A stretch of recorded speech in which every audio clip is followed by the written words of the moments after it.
Samantala, Kabrigada Decommission BRP Miguel Malvar malulubugin daw sa Maritime Strike Exercise ng Balikatan 2025.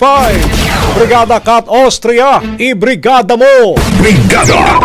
Live report!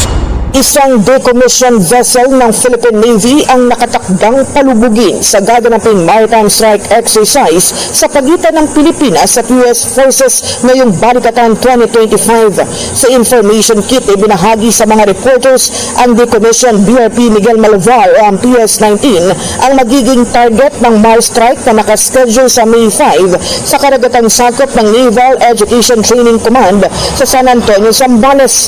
Layunin ng aktibidad na ipakitang kahalagahan ng pagtutulungan ng dalawang magkaalyadong bansa sa pagtatanggol sa soberenya ng Pilipinas.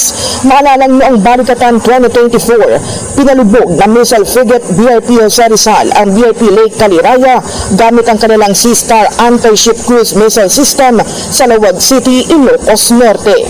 In the heart of changing lives, ako si Brigada Cat Austria ng 105.1 Brigada News sa Manila, the Music and News Authority. Brigada Balita Nationwide. Ang bahaging ito ay hatid sa atin ng Fast Relax. Tanggal ang sakit, ora mismo.